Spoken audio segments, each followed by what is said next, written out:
instantly responding to email, and the other person was like taking a time to respond to email. And it made a difference. And we should not wait for a weekend to respond to email. Partners, they value it. How frequent you respond shows how proactive you are in the partnership. And then you have to be also very professional. Sometimes the way we write email is not professional. And myself, I learned this in a hard way. The first time I went for my postgraduate diploma, he was a senior professor who was 80 years at the time. And my email was, "Hi, Professor Pari." He did not respond to my email. Next day he came. He said, "Yes, I am not your friend. I will show you how to write email. Start with, 'Dear Professor.'" And that actually taught me a big lesson. That's a professional communication. So sometimes, the colleagues from Europe, the professor, they write you, "Hi." It means you are friends. Don't take that for granted. That type of communication only if you are friends. Otherwise, in a professional environment, you have to be professional, no matter what, whether that person is your friend. Profession is profession, friendship is different. And we have to be transparent about challenges and realistic. Sometimes we overpromise. No, we have this, we can do this, we can do this, we can do this. But the reality, if you say we can do this, it is, you can't do it. If you say there is no problem, the reality, there are problems. No, it's all problem, in fact. No problem is a problem. I can do all this, you can't do all.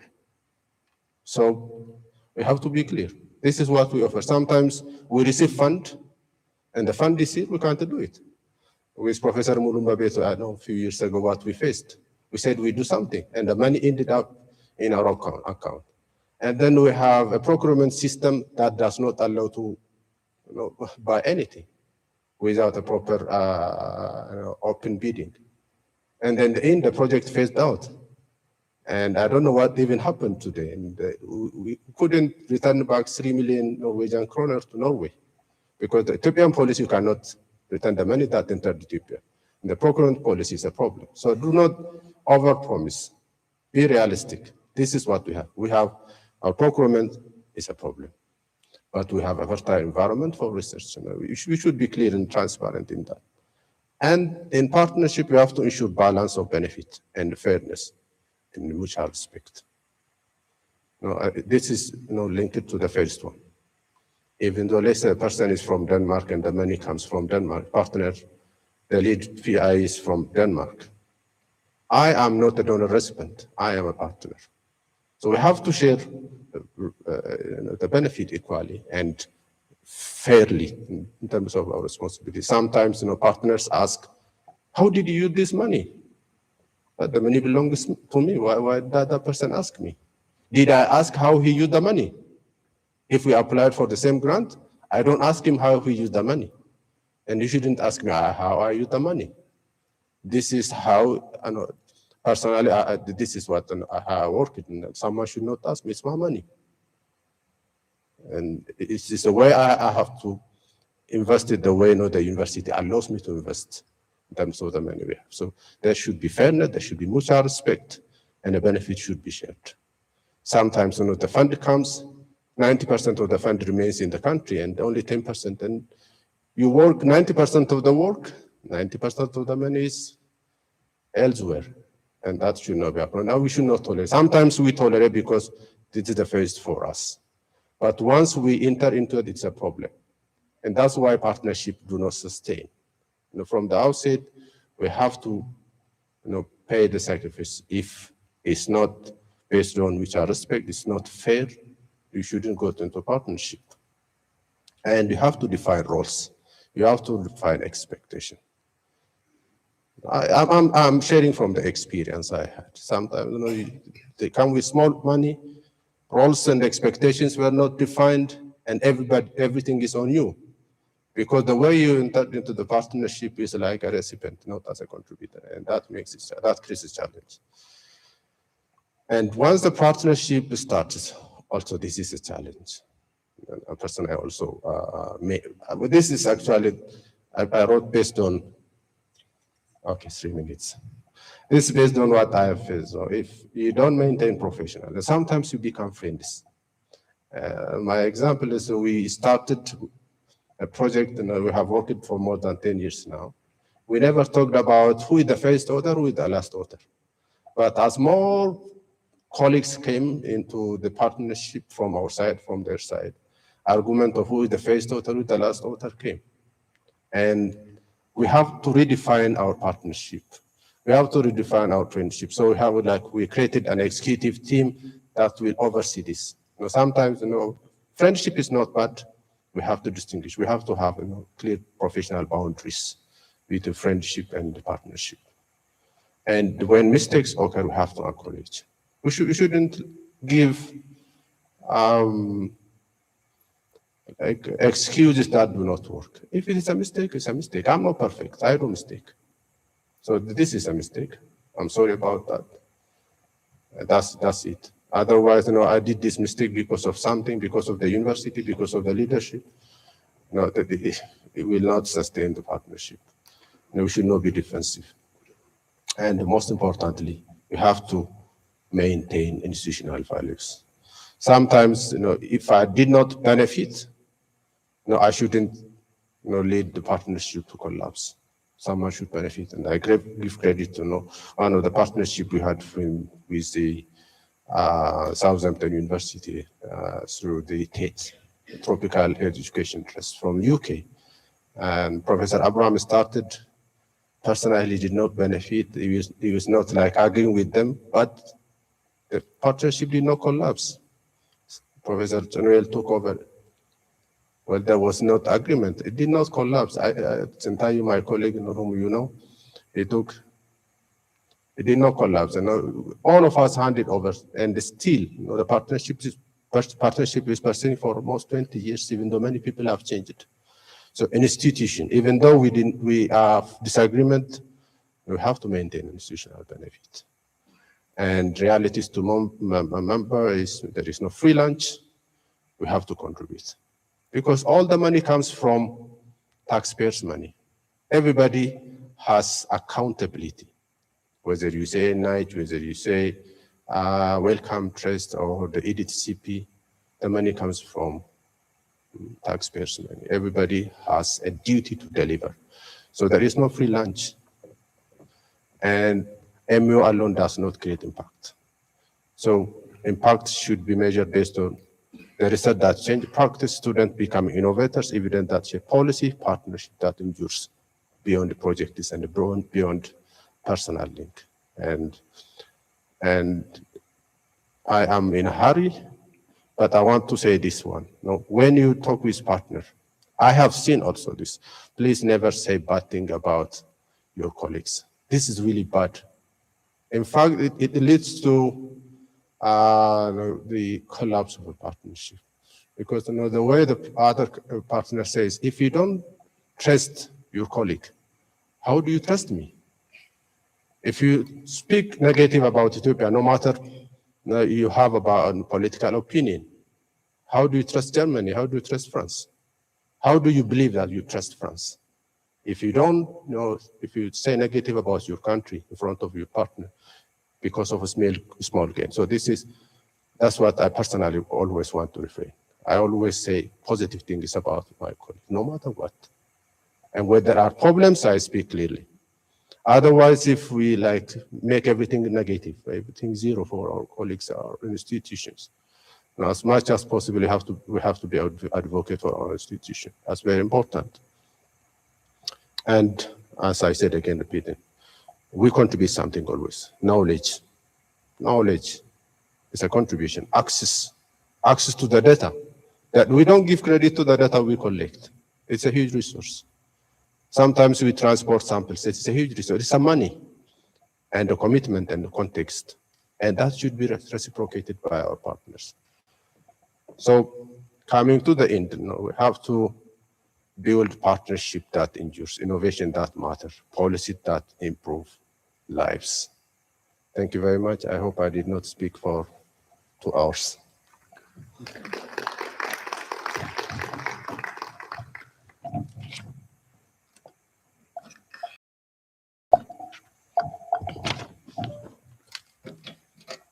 Thank you, Professor Isaias, for the insightful and thought-provoking keynote address. Without further ado, I would like to invite the next person to facilitate, Dr. Naga Jibat, to the stage so that he facilitates the featured project presentations from senior professors in line. Dr. Naga, the stage is yours.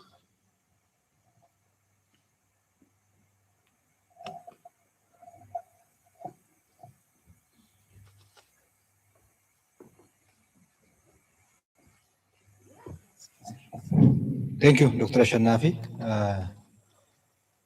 As he introduced, we are going to have two presentations before the health break. So I will invite the presenters to the stage one after the other. So the first presenter is Professor Yetenet Bakale, who is going to tell us their experiences on their featured project called Food Security in the Face of Climate Changes, Resilient Production with Less Resource Use, or Future Insight. So I will briefly tell you about his biography. Professor Yetenet Bekele is a distinguished professor within the Department of Post-Harvest Management at Jimma University. His academic background includes BSc in Horticulture Science, BSc in Food Technology, and the second one is from Belgium, his PhD degree, and his PhD from a university in Canada, again on food science and agricultural chemistry. His primary research interests are centered on reducing food loss, adding a value to food products, and improving food preservations methods. In collaboration with his students and other colleagues, he has contributed to over 85 scientific publications and authored about 9 book chapters, and he has mentored about 50 postgraduate students, both PhD and Master of Sciences, as a main and co-advisor. Professor Yetnait actively participated in various outreach programs, offering professional services and advancing his specialized field through his involvement in numerous national technical committees and task forces. He fosters robust collaborations and partnership with a wide array of international and national organizations with the food systems domain.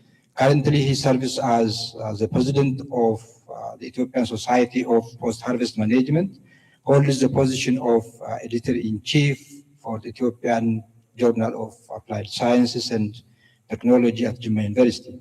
And he is an associate editor for Elsevier's Applied Food Research Journal. With this, I would like to call up on Professor Yetenair to the stage to share with us his experiences on the title already introduced, and he will have 15 minutes for presentation. I think I will be a bit serious on keeping the time.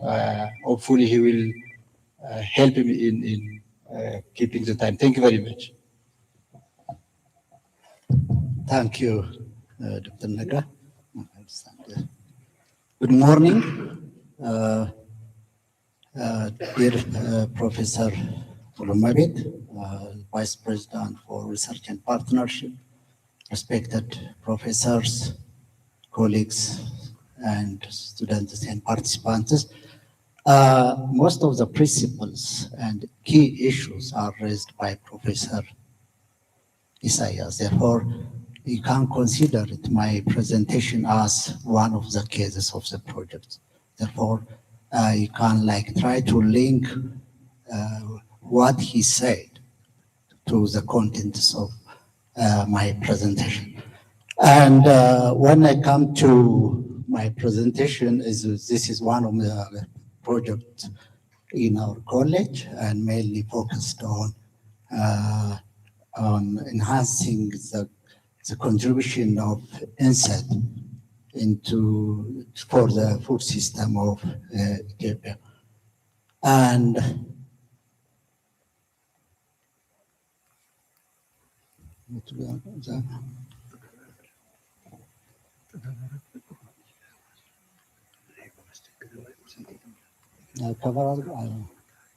okay, this is the content of my presentations, and I'll try to like summarize in the given time period.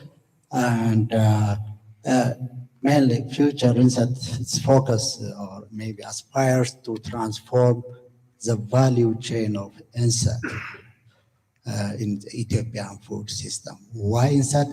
I'll try to discuss it.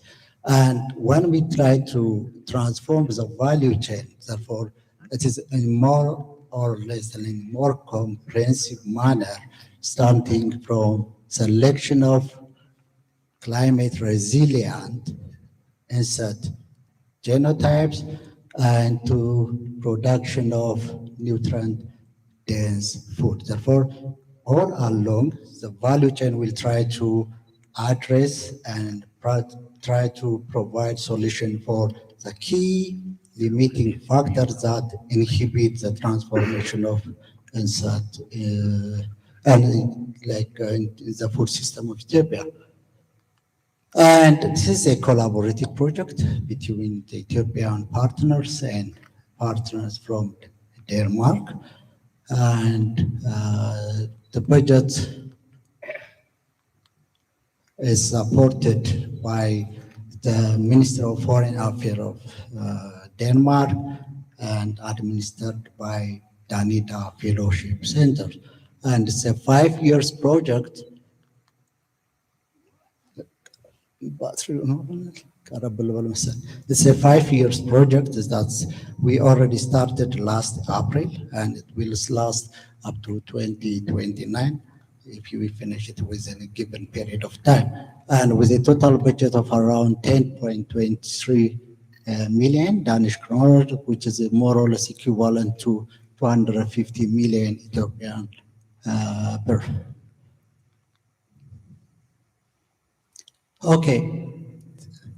When I come to the project perspective, as you know that Ethiopia is a big country and rich with a lot of resources, but still we are struggling with food self-sufficiency. We have like abundant genetic resource, enough land, enough labor, and all available raw materials. But the food gap is still high. This food gap is mainly associated with systemic problems. Therefore, we have to try to address the problem in different way or in different approach than repeating the same thing and expecting different results. Therefore, it's good to share like what Albert Einstein said, like what we can't solve existing problems, with the same, we can't solve the existing problem with the same level of thinking or with the same level of practice. Therefore, we have to try to think and reorient our practice in different manners that can enable us to transform the insect value chain. Therefore, like insects are a big and one of the key commodities or agricultural commodities in Ethiopia, has many benefits, and it also supports more than 25 million people and different sectors, mainly associated with food and food supplies. Therefore,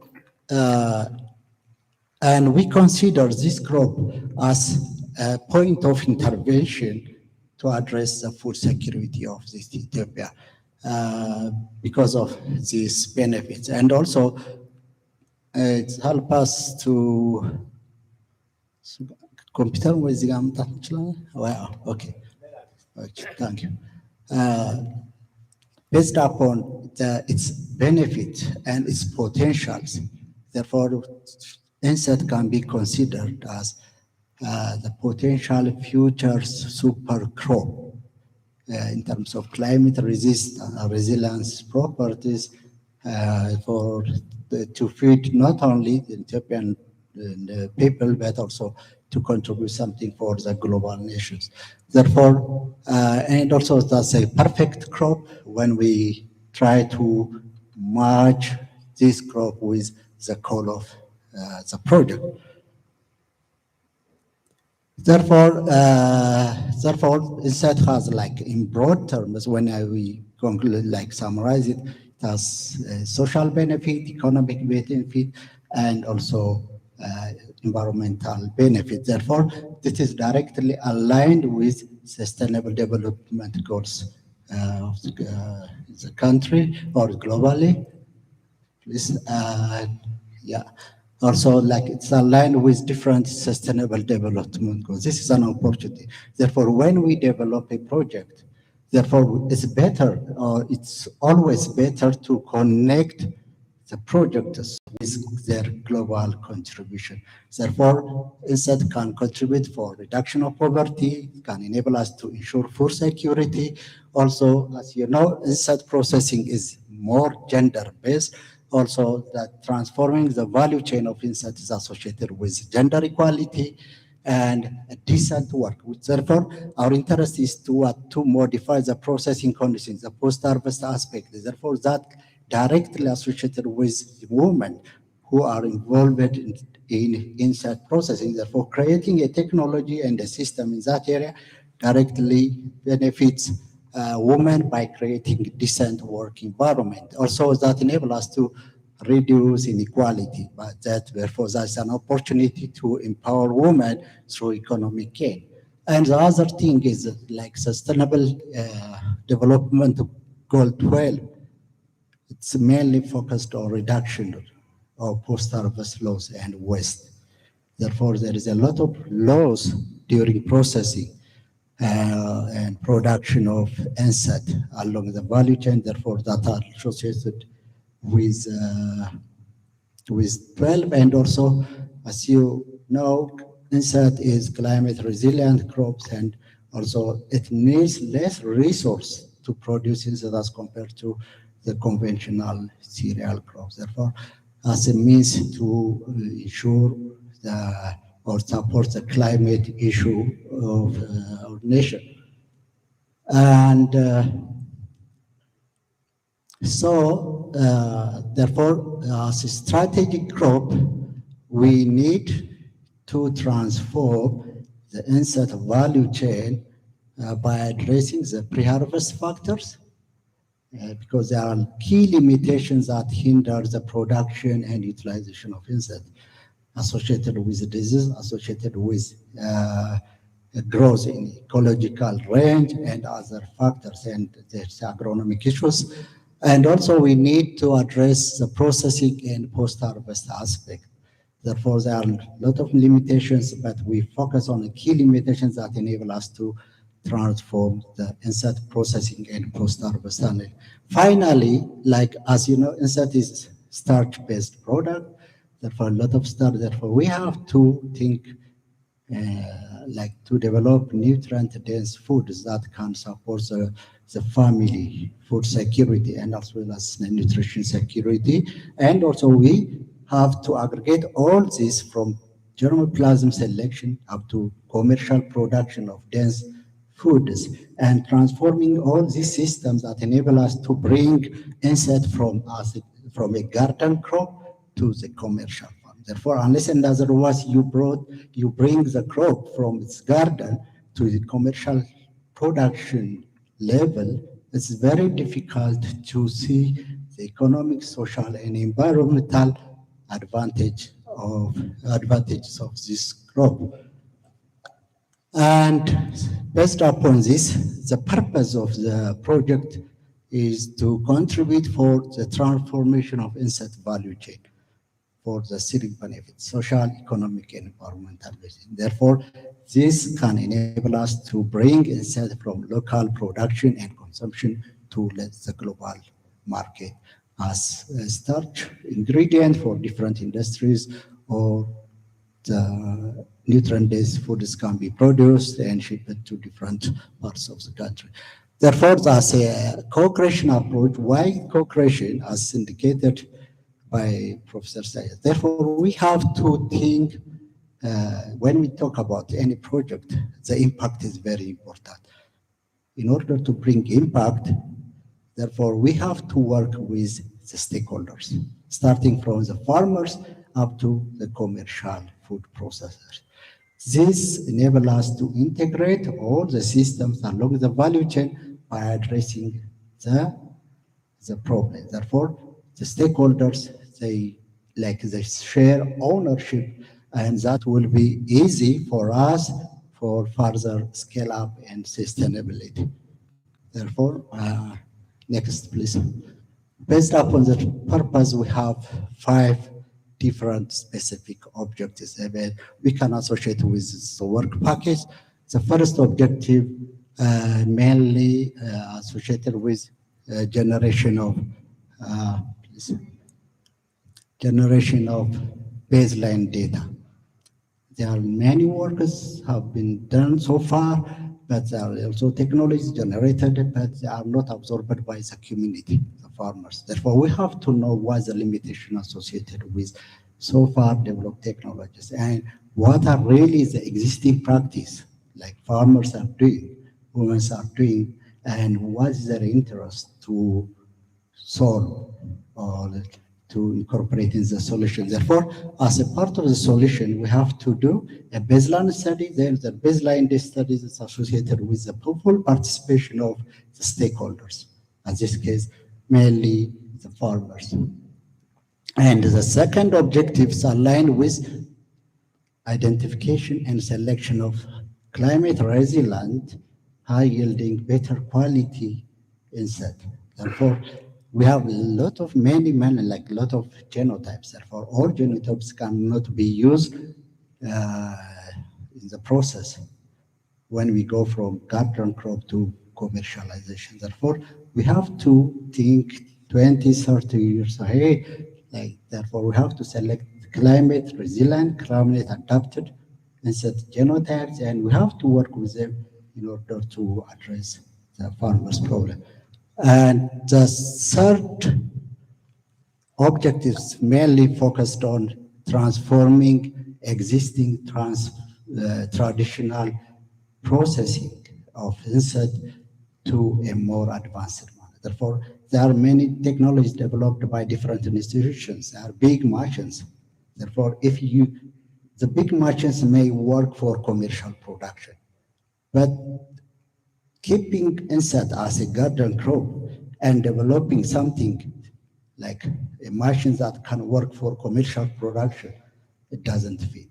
Therefore, we are planning to develop a mobile insect processing machines or equipment that can move from one household to another household. Therefore, a single machine or combination of machines in one village can serve multiple or many households. Therefore, that is the interest of objective 3. And objective 4 mainly focused on, Dr. mainly focused on like improving the fermentation condition of the crop during kocho products. As you experience that when you eat kocho, you feel some sort of unpleasant odor. Therefore, that can be associated with a microbial combination and other processing fermentation aspects. Therefore, we are planning to produce a kocho with less or no odor that can be pleasant for consumers. And also, kocho is mainly sold as a fresh product and it's not shelf stable. Therefore, we have to develop also a home-based or home-scale solar drying technologies that can enable farmers to transform shelf unstable product to a shelf-stable product, and they can keep it for a year or more than a year as food to ensure their family food security. Also, that's a way farmers can move from using subsistence life of way of living consumption to a more commercial manner. And the fifth objective associated with capacity building. Therefore, there is a sub-capacity building component. Planning, there is an interest to increase research capacity. As Jimma University also, we are planning to accommodate for PhD and ATMSc students during the project. And also, like after we develop the technologies and the technology packages, therefore we don't leave it as it is. Therefore, we have to develop a training manuals, users manuals, application manuals, and also videos and other components in order to transform the technologies from the lab scale to the community. Therefore, that way that can enable us to ensure sustainability and scaling up of practice. Okay. Then who is like working, who is doing what, like for where is this collaborative project?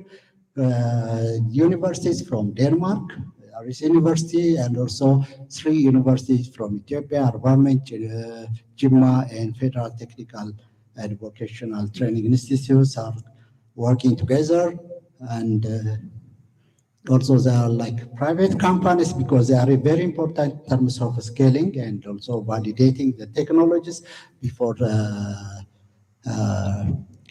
scaling up or commercialization. Also, we are also planning to involve subject small and medium enterprises during production of these nutrient dense foods.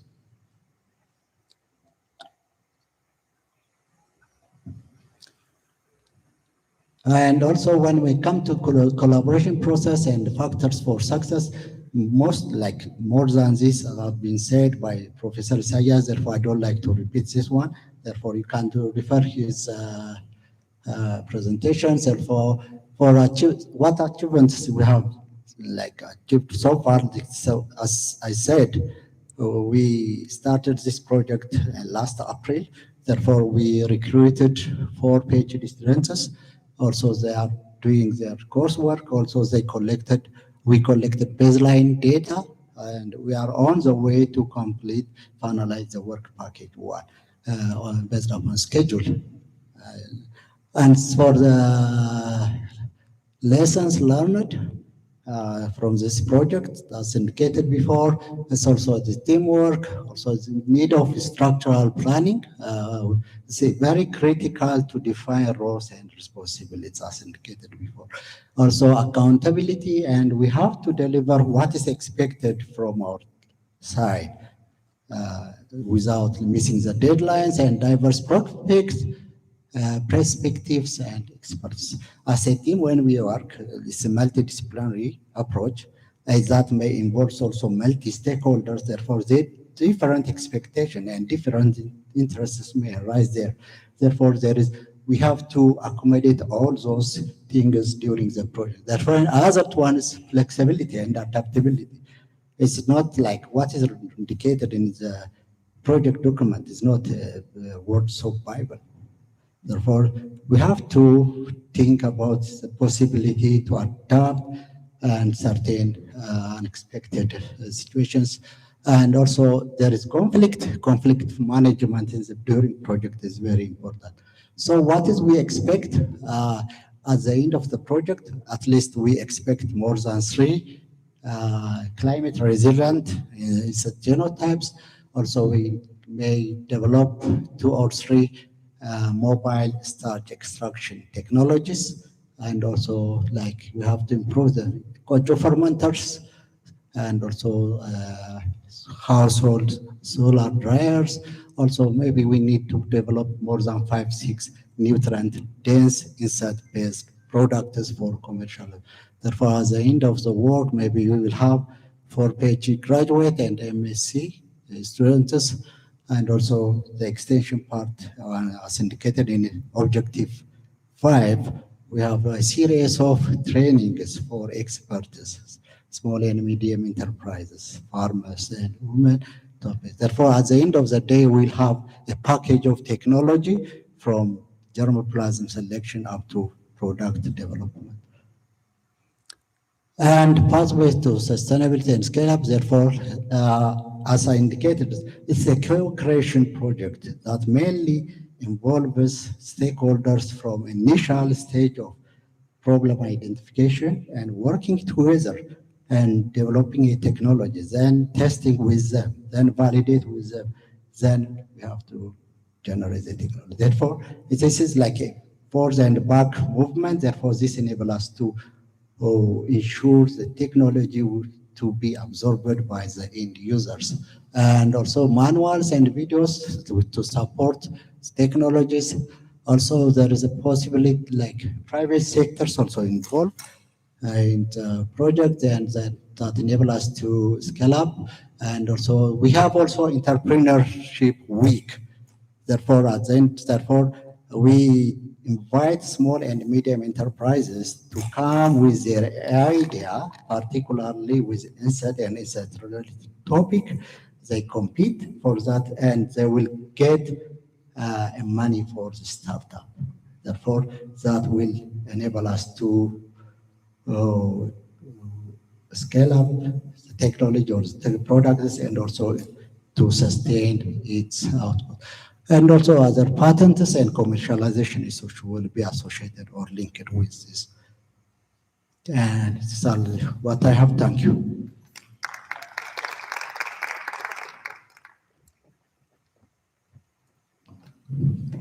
Thank you, Professor Yetet, for this very nice, interesting project. I think it is much aligned with many of the issues that Professor Isaias was mentioning in the keynote speech. I think there is a revision in the schedule. Dr. Abdul told me that we will leave for the tea break, and then we will have the remaining presentations together after the break. Yeah, that's the way. Thank you very much.